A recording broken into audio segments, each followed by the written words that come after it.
ভগবান ভালোবাসে, আমার অডিয়েন্সরা আমাকে এত ভালোবাসে, কারণ আমি ব্লেসড। আমার কলিগসরা, আপনারা যারা সবাই আছেন, সবার ভালোবাসাতেই আমি আসলে এখনো টিকে আছি।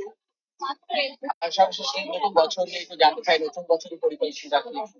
নতুন বছরের পরিকল্পনা টোটালি আমার ফ্যামিলি নিয়ে, আমার মেয়েকে নিয়ে, আলিফকে নিয়ে।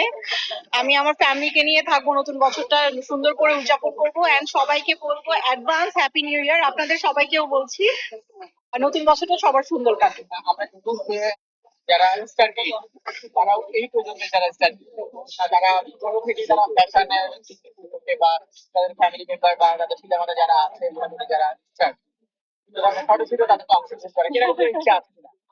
আমার মেয়ে আলিফ কিন্তু একদম, ওর যখন 3 মান্থস তখনই ও অলরেডি একটা ফটোশুট করে ফেলেছে একটা ন্যাপি ব্র্যান্ডের।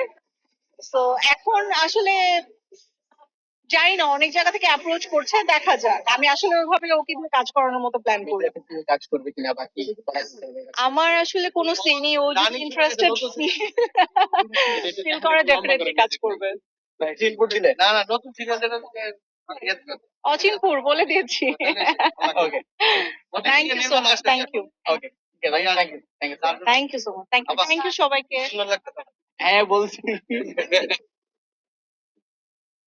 আসলে বকুলপুর আমার একটা নাটক। আমি